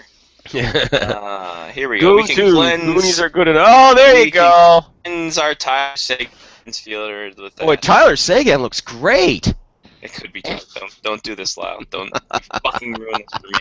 That could be the three. You could do Tyler Sagan, Charabomb, and then the Hillary Knight picture, and one of them is a winner. It's funny because Tyler Sagan and Hillary Knight were barbing back and forth on Twitter about who's better at stick handling Waka Waka. And apparently they're going to do they might do a one-on-one thing. And like, wow, they both posed for the body issue, and now they're both going to see who's the better stick handler is. This is great. This is good for hockey overall, and for fanboy and fangirl dreams alike. So. Yay! By the way, this whole National Women's Hockey League thing's taken off with like a rocket into outer space. All these people signing. It's great. Still don't know how the Connecticut Whale are able to use the logo that the AHL team used, but hey, I'm not a copyright lawyer. No, I know. That's something for them to work I just play one on TV. Yes. Oh, and the Las Vegas and Quebec City have moved on to Phase 2 of the expansion thingy. Yes, they have. Very exciting. The swimsuit portion of the expansion. Though we all know that if Seattle all of a sudden dials up and says, "Hey, listen, we got the arena thing sorted out. We're good to go." How quickly does Bettman kick Quebec City to the curb? I don't think he kicks them to the curb. I think he makes a 3-team bid. The 2 Western team gets it. Mm-hmm. And Quebec City waits a couple years until relocation. Waits for Arizona or Florida. Yeah, pretty much. Or Carolina. Carolina's not in good shape right now. Well, because you got to think about it. I mean, Peter Carmanos is selling off everything else. Oh, yeah. It's only a matter of time before he starts selling off the Hurricanes and whatnot. So, which is a shame because, I mean, that area, their diehard fans are diehard. But yes, they are. There's not enough of them, and they play in a season where, and in a location where there's a lot of other stuff to do, especially college basketball. The problem was that they're encountering the same problem the Florida Panthers did. They had they couldn't sustain a level of success. Because you think back from about 2000, 2001 up to when they won the Stanley Cup. I mean, that was building. And, I mean, even after, in the couple of years that they missed the playoffs after the Cup run, they were still selling out their building. They were still doing quite well. And then they made that unexpected trip to the conference final in 2010, and it looked like, they're back on track. And then it's just all falling apart. Just in the last 5 years, and that has really, really hit them hard. Yeah, especially because I mean, you look at everything going on. Peter Carmanos has sold off the Florida Everblades. He's sold off the Plymouth Whalers. So all his hockey entities, he's pretty much just selling off, and And he's looking for somebody to buy some shares in the team now. Somebody to take some of the shares off his go. He's moving out the door by steps. Pretty quickly, yeah. Yeah. And obviously that means a lot in terms of not only the Hurricanes, but what's going to happen with the Charlotte Checkers. Yeah. Because they're in close proximity. Odds are they'd probably be moved. Mm-hmm. So yeah, Carolina could be the dark horse in this whole relocation race. But if Seattle gets something done, yeah, they get done. Because let's be honest, what are we thinking? 17, 18? Yeah. That's realistically, that's when they'd like to have the 2 expansion franchises laced up and ready to go, because that's the 100th anniversary of the founding of the National Hockey League, and that's what they're aiming for, is to have those 2 teams up and running for that season. So, yeah, those two clubs. I agree with you. Seattle and Las Vegas would get the expansion ones, and Quebec City gets a relocated one. Yeah, obviously that's going to be the big thing. Yeah. Listen, it could still be the Coyotes, because if oh yeah, no, we still have a couple more years before. Oh yeah, there's only 2 years on that deal, and the preference. While the Coyotes ownership is saying all the right things about, no, we want a long-term deal to stay in Glendale. If they get an opportunity to move to downtown Phoenix, they will be all over that. All over that. Yeah, absolutely. And there is some rumblings about that happening, obviously, because they want to get a new arena built downtown. So there are some rumblings that could happen. But if not, and if they can't get in, and if the city council of Glendale wants to get out of this mess, wash their hands a bit and be done, then yeah, the Coyotes out of there, because how much longer can you keep floating these guys? Yeah. Whereas with Florida, there's still an opportunity to salvage that situation. They're building a good, as long as talent doesn't get crazy, and start having his crazy days with a fax machine that he doesn't understand. They've got some good young talent there that they could be building something that could be successful for a few years. So bring the fans back, because there is a strong support for hockey in that area. As I said, they came out and supported the Panthers back in the way back when. Hell, when they made the playoffs, they sold out the building every night, and they didn't even have to do ticket giveaways to do it. So, speaking of arenas, Johnny, Mark, I will pose this to you. Mm-hmm. And Lyle, we'll get your thing in a moment, because you're an outsider looking in. Exactly. Worcester County, Maryland, agreed to put money forth for a arena study. For a 6,200 seat arena in Snow Hill. For those of you who don't know, that's about 15 minutes outside of Ocean City, Maryland. For a hockey arena. Now, I talked to these people last week, the Hat Trick Consultant people, and this is one of the big things they do. You boys are closer to the situation than I, in terms of just everything and stuff. And I haven't been to Ocean City since probably 2001. So, would an arena down the ocean be a good idea for anyone involved? I don't understand why. Why? For like, is this for a professional team? Minor league. It's still professional, even if it's minor league. It wouldn't be like a Laurel rink, right? No. It wouldn't be like a, adult league rink. So what's the point? Is my question. I don't see it. There aren't enough people down in that area. Unless you're thinking that you're pulling people from Delaware and Virginia that want to come and watch hockey on the eastern coast or Eastern Shores. There aren't that many people in that area in December, January. Yeah, any of the winter months, since after Labor Day, it's pretty much dead. Arena football might be big during the summer. They said that Tuesday's discussion comes 6 months after Hat Trick Consultants presented a plan for a 6,200-seat arena outside Ocean City. Company officials said they would like to see a minor league hockey team as the facility's anchor tenant, while a second sport such as lacrosse or basketball, as well as a number of concerts, will be used to make the arena profitable. And in talking to Michael Baraka of the Hat Trick Consultants a couple weeks back, he said something of not only was the arena planned, but also other infrastructure planned as well, like different businesses, companies, like a little almost mini utopia kind of thing, to create jobs and stuff like that. And yeah, I agree with you guys. Like it's a resort town, it's a beach town.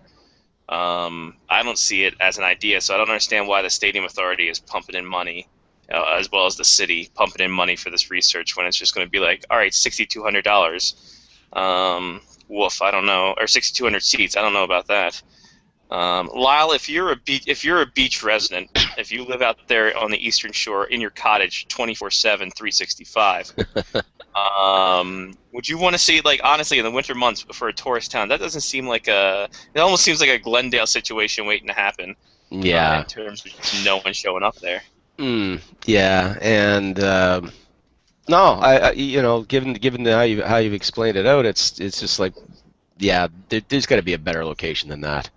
Well, the land is probably cheap. Yeah. Oh, sure. Yeah. But I mean, to say it in a not so much blunt way, they probably don't have to pay as much. yeah. So Build you're it not gonna and pay put less it than up. Muffler. But here's the thing too. If you if with all the talk of ocean levels rising, would that be a good place to put an arena? Sure. It's right there. I Free know it ice. won't be for Close enough. To Maybe there's- years until the narwhals take over. That won't happen. Till the narwhals take over, that Here is. comes a narwhal. By the way, for people at home who's scoring alone, wait a minute, that didn't come out right. Here, the red area is where Worcester County, Maryland is, and then to the east of that is Atlantic Ocean. So there you No. go. No. And to the no. north of that is Delaware. To the north of that's Delaware. To the west Oh of that, God. to the west of that, Chesapeake Bay. So there you go. That's the Baltimore is right. Baltimore City is right here. How much is it going to cost the taxpayers for that? Therein lies the question. Because that, I think, is much more the magic answer than anything else, apart from location and everything else. How much is it going to cost to build this thing? You know, how much usage can be guaranteed to get out of it so that the taxpayers get any sort of reasonable amount of money back from this investment? And as you pointed out, Scotty, how do we know that this isn't going to turn into another Glendale situation? On a Yeah. smaller scale, but a Glendale situation nonetheless. Blah blah blah blah. But here we go. At least here's how it looks for the study itself. Mm-hmm. It'll cost 75 grand for the study. 3,000 from the Maryland Stadium Authority, 25 from the Maryland Department of Business and Economy, 15 from Worcester County itself, and 5,000 from Hatcher Consultants. Now this is just to evaluate That's the just whole the thing. evaluation. Yes. I bet they could split that up amongst the four of us, and we could tell them not to do it. Yes, Hey, yeah, it listen, would save them a guys. lot of money. Well, there's my biggest question. Who's the anchor tenant? It'll be whoever the hockey team apparently is. Yeah, see, that's no good. Okay, I I want to know who the damn hockey team is going to be, or basketball team, or whoever the hell is going to be the anchor tenant first. Not going to build this. You don't build this thing in hopes of attracting, because then you end up in a situation like Kansas City where you've got a beautiful, shiny arena and no friggin' anchor tenant. You know? They're going to study. Here's another one, or another news story that had a lot more thing of it. To propose the usefulness and viability of a 6,200-seat arena and a 500-seat practice facility. So not even just an arena, a practice facility to go along with it. 30-day commitment now. Formula outlines 15 blah blah blah. Funds will be split into 2 phases. First is that. Come on, can we get a cost of this whole goddamn thing overall? All right, here we go. Hatcher Consultants has already conducted its own study, estimated that a 6,200-seat arena in Worcester County would generate more than $7.5 million in revenue. Of course, they're estimating that it would host 125 to 130 events a year, Mhm. and the primary tenant, which would be the minor league hockey team, would take up 40 of those. So they're basically saying 85 to 90 to 100 dates are going to be open Mhm. to attract concerts or whatever throughout the year. Which is fine. Yeah. Which is fine, and that's how you're going to make your money anyway, right? Yeah. Yeah. Well, that's Um, really where you make your money. You know. Let's be Yeah, honest. it's But- not going to be minor league hockey. No. Um, But I mean, if you're going to have if you have an anchor tenant lined up in the minor league hockey team, well, okay, that's something you can move forward with. That would make it worthwhile. If you don't have an anchor tenant, then I say no therein right lies off the bat. hook. Yeah. Then I'd say no right off bat. Because at the end of the day, yeah, you can say, well, it's going to generate all this revenue and blah blah blah blah. Yeah. Hello, Glendale. Again. It So only generates revenue if people go. yeah. Speaking of randomness, while we're still on this topic, Ocean City, New Jersey has a soccer stadium, and they have a Well, they have minor a league team soccer there. team there. Yeah, they play the Baltimore Bows all the time. Yeah, I did not know this. Sorry. Yeah. Yeah, no, they play a decent amount. I'm trying to find if they have a goddamn vote. That was the vote for the thing. I think that's June 16th. They don't even have a price for how much the stadium would cost or the arena would cost. That's always good. Yeah. Why was? Oh, the Hopes is bringing in East. Here we go. Past 15 years have been rumors of 2 failed documented attempts of minor league sports in the Lower Shore. Hopes of bringing an ECHL franchise to the area over a decade ago quickly vanished because the arena prohibits the sale of alcohol, so that was dead.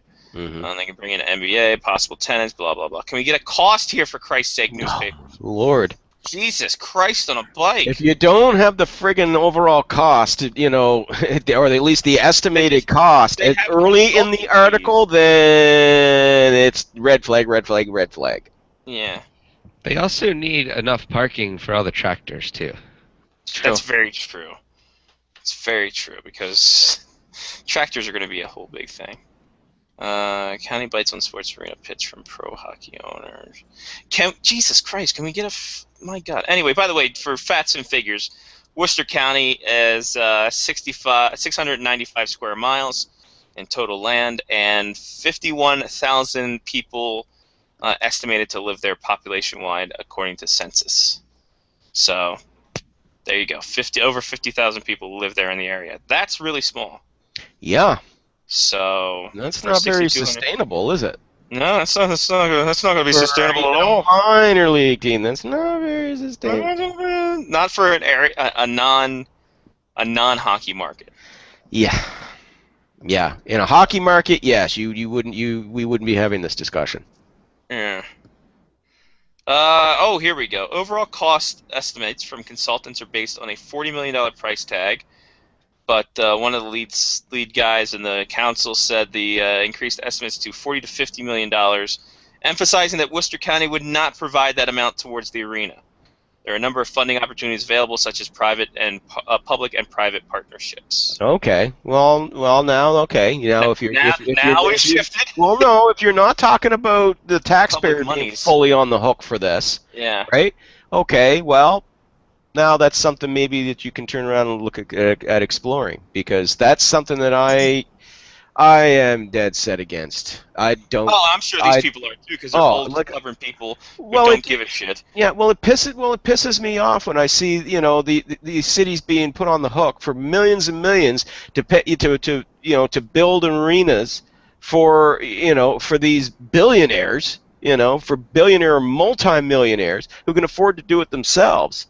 I mean, it's so rare that you see an arena actually be built with private money anymore. It's always, hit the taxpayers up, or hey, if you don't build us a team or a new arena, we're going to move the team. Or if you don't build us an arena, sorry, we can't put a pro team in your town, even though you really want one. It's just like, no, that's bullshit. So yeah.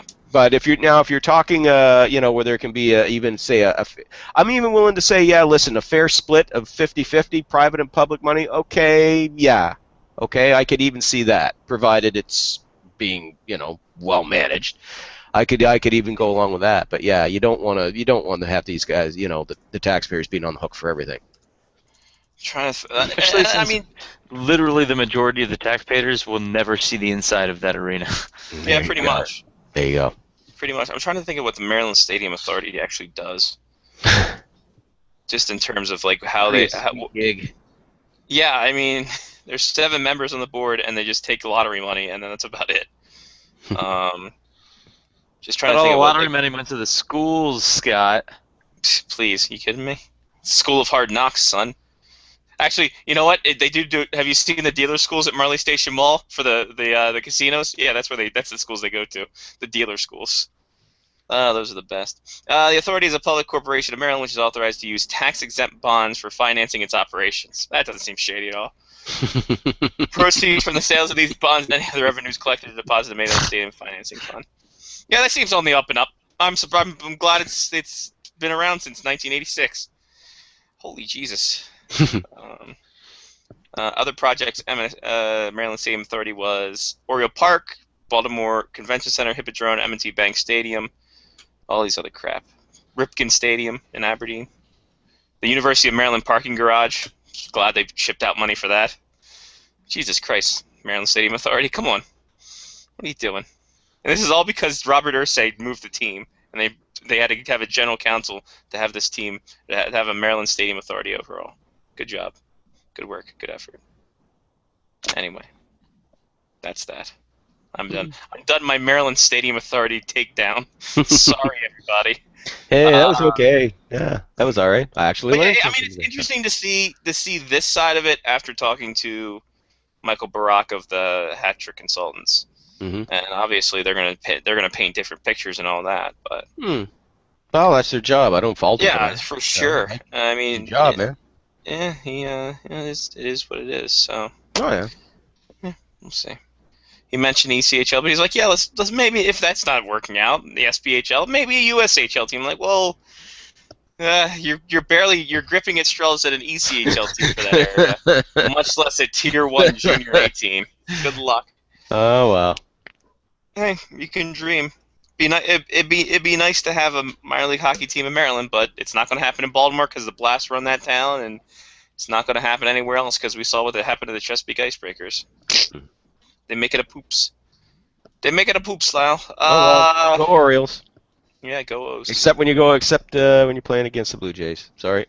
The best line I heard of this weekend was the two teams with the biggest egos are having a pushing match, and the Royals and Blue Jays. I'm like, yeah, you know what? They are the two teams with the biggest egos. And I don't know why Toronto has a big ego because they haven't done anything in 20 friggin' years. But well. At least he brought any playoff streak in North American sports. The Yeah. Blue Jays, 23 years. Yep. Woof. And now you know why they went out and got brought in Mr. Price. I still say they're going to be the best team that's 3 games over 500 at the end of the season. It wouldn't surprise me. Wouldn't surprise me. Meanwhile, I just sit here and keep praying for the day when the Expos come back to Montreal. That's all I care about. That's all I care about. Give it a couple of years. That's all I care about. Manfred's there. He's buying up NHL assets and moving them to Quebec City for a baseball team. There we really go. Weird. That's what this really all is. weird. It's a swerve. It's yeah. a ploy. It's a ploy. The NHL's like, listen, if we put a hockey team in Quebec City, you got to put some kind of baseball team in Montreal. Come on, guys, do some. Hold on. There's a weird connection now between the NHL and Major League Baseball. Yeah. There it is. And there we are, the circle of life. Bam! Lyle, anything else before we wrap up? There's nothing. Really No, it's been pretty quiet. Mike Hoffman got paid. Mike Hoffman. Whip-de-doo. Whippity-doo, Bernie get to the yeah, whatever. It's this is the dog days. I don't envy you guys taking the first hour and just trying to kill all that time. That's why when I came on and started hearing That's the what talk we do best. about narwhals being the unicorns of the sea when I first came on and I heard Mark saying that, I was just like, oh dear, we are scraping the bottom of the barrel today. To be fair, Lyle, we would have done that. We would have done that anyway. I know. We would have done that anyway. We would have went on for longer. To be quite honest with you. Yeah. Hopefully there'll be maybe a little bit more hockey news next week. Who am I kidding? Nah. What do we got? What the hell? What was something? 5 weeks till camp starts. Yeah. 5 weeks. Well, hey, when the calendar turns to September. Yeah. So in the meantime, tune in next week, kids, when we'll talk about I don't know, Roddy Piper shooting lines with narwhals. I don't know, something. God, that'd be so great. We can make a cartoon out of it. Yes. Cartoon of Roddy and the narwhal not being able to get a bump, not just because Roddy has a habit, but because of the fact their unicorn horn doesn't allow them to start this. He's not gonna let that go, is he, Mark? No, he's not gonna let that go. It's like a Tyrannosaurus trying to jerk off. Now you know why they're so angry. Exactly, their hands are too small like that, and a narwhal, they just die because they're trying to eat something or do a line of coke, and their horn gets caught in the ice or something like that. But yet it can't get caught in the ice because if they were smart enough, they use it to pop up through the ice and they were getting suffocated under. You idiots! Jesus Christ! Do you not feel temperature, you idiots? Come on! I'm tired of you. All right, we'll on that note. Yeah, we'll delve more into Scotty's narwhal obsession next week. Yeah, the Scotty versus the narwhal. He does hate them very, very much. With a passion. What are you doing with that on your head? Lose it, stupid. It's like a baby. He hates narwhals more than he hates advanced stats geeks. I'm convinced all advanced stat geeks are narwhals. There you go. Okay. Now it makes sense. Now it's coming together. There we go. Exactly. All right. The idiots should evolve to actual looking at things and not getting trapped under the ice of suffocation. And they're getting suffocated with stats. And on that note, I'll talk to you next week, guys. Bye, Lyle. All right, See see you. you. Have a good one. Yeah, there goes Lyle Richardson, Norwal sympathizer. Norwal apologist Lyle Richardson also works for the hockey. He lives in that News.com. area where there might be narwhals, He though. does. He could have a narwhal as a pet. We don't know. We've never been to his house. Or he has a narwhal Yet. horn hung up on his wall. That'd be even better. HockeyNews.com. It's made into a sword. The ivory is made into a sword. Ah, the best. All right, Johnny P. Shoutouts. Shout out to the EPL season starting this weekend. That is the official start of soccer. And I, as of right now, believe that I have 20 games in the span of 6 weeks. So, I probably won't be doing a whole lot of running, I don't think. Only missing like 1 or 2 Wednesdays so far during soccer season. Not bad. So, yep, getting ready. Soccer season starts soon. So shout out soccer season. Shout out Stoke beating Liverpool again this weekend, hopefully. And yeah, it's all good. The fall is ready to begin. There you go. Beautiful. Mark with a C. I'm going to give a shout out again to the EPL season starting. That is, it's fun for us, not very fun for you, Scotty, because I know you don't really watch the Evertons and the Manchester Cities and the Manchester Uniteds and the Stokes and all of these. But it's something to. I feel like it's officially the start of the competitive sports that I really care about. Like hockey, NFL. I don't really truly care about the Major League Baseball until it gets close to playoff time, which is, again, right around this time. So yeah. I feel like the EPL season kicking off is like, all right, here we go. Now from here on out, shit's about to get real. Well, last weekend is the last weekend until February. There will be not constant NFL football. So there you go. That's something. So that's wild. As to your point, there will be football and hockey and basketball. There's going to be football and football. Exactly. Going to be football and football, y'all. Because college season's starting up too. Booyah. Then about three months into the year, I'll be sick of it. And oh God, this is terrible. It's because your fantasy team. Does your happiness for a season directly coincide with how good your fantasy team is doing? No, not necessarily. Oh, okay. I mean, if the Ravens are doing well, I'll cheer for them. But yes, it's gambling. Of course, you care about your fantasy team. Of course, it's end all be all. I'm already signed up for a football league. Jesus Christ. I don't know when the draft is. I have to figure that one out too. Anyway, sorry. Anything else? No, that's it. I'm done. Cool. Well, I would like to give a shout-out to the good old Mr. Mike Steakhouse Casual. Steak, it's beer. It's steak and beer. And what more do you want? Shout-out to former WWE champion Ivory. Women's champion Ivory, because it's our Ivory anniversary, so here's a picture of Ivory. She was never really that attractive. No, she was a mom. What do you expect? She was like 42 when she started. Leave her alone. The Todd Butts rule wouldn't kick her out of bed for eating crackers. Not the other rule, in by 18, out by 21. Because he far surpassed that one. Shout out to Blood Test. Yay. Hopefully I don't have the HIV. If I do, I had a good run. So, thinking positive. Shout out to... No, you're thinking negative. Wait, what? You want negative. Oh. I always think negative. Always think neggy. That's about it. I got nothing. Shout out to the hailstorm that flooded Calgary the other day and made it look like snow. Like, oh, good. It's Calgary weather. I want to shout out to Sandstorm. Darude Sandstorm, the song. Yeah. Don't play it. I got to shout out to our new listeners. Yeah. Oh, hold on. That didn't go, and then they same. I hope YouTube flags us now. Shout out to HTML5, which apparently YouTube switched to because they got rid of Flash. So that's pretty crazy. Shout out to the customer service at Tiger Direct, making sure Mark waited on hold, and then 2 minutes. Yeah, it's not processed yet in our system. Oh, I'll call you later then. Bye. Fun times. All right, that's it. That's all. For Johnny P. Mark with a C, I'm Scotty Watts. Take care of yourself. And someone else has been Face Off Hockey Show on faceoffhockeyshow.com, which is also our Tumblr. Catch us out on the Twitter, FaceOffHCKY Show, and on the Facebook at FOHS Radio, right? Yeah. We've got so many different things. We should streamline these one of these days. I ain't going to do it, so it's never going to get streamlined because we're all lazy, and we don't care. And it shows. And it shows. Drink myself in velvet. Anyway, thanks for 13 great years. Yes. Happy anniversary. Happy anniversary, everybody. And we will do an anniversary wrap-up show next week for 3.5 hours. So make sure you figure out what you guys are doing Saturday. We're going to recover it, the entire thing.